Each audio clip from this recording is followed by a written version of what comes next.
What if Deku had Jiren's powers? Part 4. Now, to begin, I hope you guys do know I had put a poll down in my community tab for what should be the next what if. So far, I believe around 300 of you have voted on it. So, if you guys have not already, please go ahead and vote that, because I want to know what you all want me to do for the next part on Saturday. So, to begin, Deku had just beaten Bakugo in the UA Sports Festival. So now he's walking back into UA and he takes his seat. Aizawa gets out of his sleeping bag and says, "Okay, class, today you'll be choosing who you want to intern with. Here are all the people here are standings of how much interns you all got, with Deku at the top, and I'd say Moneta with 0 or like 1 or 2 at the bottom." Now, Deku, for this, I'm gonna say he chooses Nightaye's agency.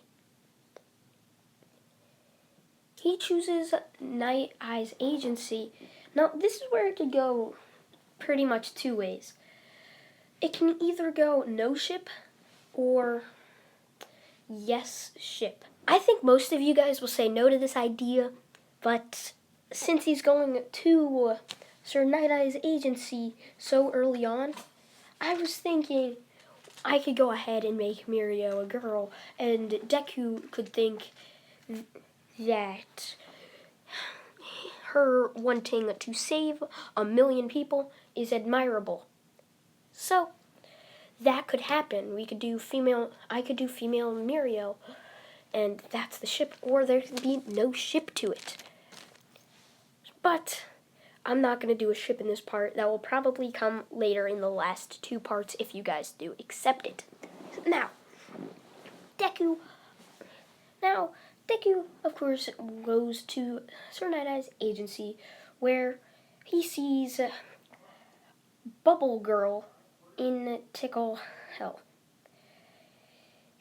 He just looks at her and then just looks at Sir Nighteye, and he just asks, like, as he just says hi, like he's questioning it, like why is Bubble Girl in this tickle place, basically. So Sir Nighteye takes him into his office and he says, "Okay, kid, I haven't truly accepted your internship yet. First, you gotta catch this stamp from me." As Deku just looks at the stamp in his hands and he's like, "Oh, this one? I picked it up because it looked kind of cool." Sir Nightai is just like, "Oh, well then I guess you're accepted already." As he approves it, taking the stamp from Deku and stamping it. So, Sir Nighteye takes him around where he eventually meets Mirio, which in this timeline is a girl. So Deku doesn't really see anything like this. He doesn't really care. Now, so basically, Deku learns about how Sir Nighteye is trying to catch Overhaul, as Deku's like, Overhaul, the 8 perceptions of death. You say that Mirio has seen a girl that is short, that it has short gray hair. Now, in this timeline, I'm changing Eri to be 3 years old, not 6. Just want to clarify. So, Deku tells her, Deku says, "Why haven't you just done a full-scale assault? You have All Might, don't you?" As they say, "No, we don't." He says, "I don't think we should use All Might for this, as it's too risky," with like air quotes. Which is pretty much still because Nighteye feels like Deku doesn't feel like All Might, doesn't like All Might anymore still of that one incident. If you guys watch season 4 of My Hero Academia. So Deku, and he's like, I never saw in the future of me choosing you. So let me see. As he basically sees Deku's future, and he's like, as he looks visibly shaken as he walks away. So basically, Nighteye and tells Deku to take Mirio, or Mirio to take Deku out for patrols. Deku obviously just wearing his lion mane and the skin of the lion. As they walk out, they once again see Eerie. But this time, Deku steps up and says, You've taken this child hostage. And for that, I will give you justice.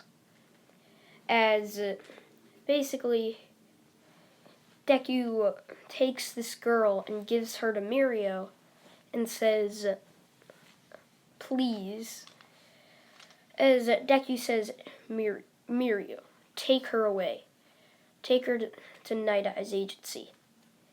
As Overhaul's like, oh no, you're not. As he goes to reach out for Mirio, but Deku puts his hand in front of Overhaul's hand, blocking the hand. As Deku basically says, like, pain. Something I haven't felt in a while, actually. You've caused me very little of it, if not any. But I see you are worthy to fight. Deku's not really like this. I'm, coming up with this on the top of my head. You guys, gotta give me some credit here. But, so, Deku, Overhaul is, completely shocked. Completely just scared. What? Why is nothing happening? As he, takes his hand back. As Deku's clearly I'm stronger than you. How do you not see that? This world's quirks don't work on me. I am already stronger than what you people call gods. As Deku goes to punch, all for one, Overhaul, only for somebody to get in the way and just absolutely just burst into flesh. As Overhaul is just an enhancement quirk? How can it be that strong? As Deku's just wrong. I'm quirk. Or he's you're wrong. I don't see how you can't guess my quirk. As the 8 perceptions of death, or as Overhaul calls in his massive crew, Deku is just unfazed by this. He just looks up at them and says, so you've called in backup. As they hand Overhaul a gun and then give him a special bullet. Overhaul is don't come any closer, with his hands shaking. He's I'll shoot. As Deku just keeps walking closer. And once he gets close enough, Overhaul just starts firing his pistol right at Deku, only for Deku to catch every single one of them and then drop all the bullets scrunched up into a tiny metal ball. As Deku just gets into a pitcher formation and just chucks it right at Overhaul, going straight through his stomach. As he just shakily looks down at his stomach. He's what? How? As he just falls to the floor, lifeless. Deku just looks down at him and says, I've defeated your leader. Now what? As everyone, even the 8 perceptions of death are he just killed Overhaul without any signs of remorse. this guy can't be human. He just did that so easily, like it was nothing. How? They're all like looking down at the lifeless body of Overhaul. Deku's like, I don't get scared in the face of you. As Deku just uses his speed to knock out every single one of the 8 perceptions of death and Shai Hasuke. Or Shei Hasuke. I can't pronounce it. I can't really pronounce it, but he knocks out all the members of it. As he calls the police if they weren't already called, and they say, yes, we are coming. Once they get there, they are shocked to see, like, the second most powerful villain in Japan dead, lifeless, with a baseball-sized hole through its stomach. They're like, what could have done this? Just shocked as they're like, wait, do you know who did this? And he's like, it was me. I caught all of them. Don't, you guys, but I don't care. Going back to Nightheye's. Bye. As he basically instant transmissions to Nighteye's agency. Now, last time you guys told me Jiren doesn't have instant transmission. I'm just giving it to him to make things a little bit easier. I mean, I'm just going to say he taught himself some basic key control, and basically instant transmission's easy key control. You just have to come up with it. Like Goku could probably very easily teach Vegeta how to do it, but he doesn't. So back with Deku, he just arrives to Night-Eye's agency. He sees Eri cowering behind Mirio as he walks towards Eri and senses her key. And Deku just steps back like, her key. It's almost as strong as mine when I was a kid. I must train her. As Sir Nighteye is talking with Mirio about who will take care of the child, Deku instantly steps up and he says, I will take care of her. And they're both shocked, and they both try and talk him out of it, like, but you're just a child. He's like, so is Mirio. As Deku walks up to Eri, says, hello, what's your name? As she says, Eri, very, worriedly, he's like, well, you're not going back with that Overhaul guy anymore. You will never see him again. So Deku says this, Eri thanks Deku, as Nighteye gives him the adoption papers. Yes, I am doing this. Deku ends up adopting Eri. He takes Eri back to his house. As he shows her, and she's like, is this where we live? She's 3, remember? And he's like, yes. And from here I'll train you to be strong, so you never have to worry. You can protect the people you love. She's like, really? He's like, yes, but it will be very hard if you're up to it.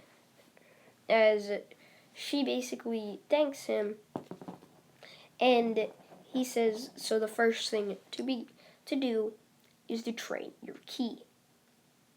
Now, what this means, since Deku never went to Hosu City, it means that Ida ends up dying. But Todoroki comes in at the nick of time and saves him, which Todoroki ends up getting very much more injured than he was in the anime, with multiple stab wounds, as Deku Ida ends up dying, and Deku senses the drop in ki as he's training Eri, as he instant transmissions right to Ida. So he's like, why'd you kill him? He's just a kid. he doesn't know any better. As Deku blasts a key-sized hole into Stain, and then puts life energy key into Ida, which is what happened to Goku when he died by hit. He sent a key blast up into the air when he died, and that ended up hitting his heart and reviving it. So Deku kills the Hero Killer and Overhaul in the span of a week. Blah blah blah. He starts training Eri. Now, I hope you guys did enjoy What If Deku Had Jiren's Powers Part 4. I can either do What If Deku Was Garo Part 6 tomorrow or Part 5 for this tomorrow. And I hope you guys did enjoy. See ya, guys. Bye.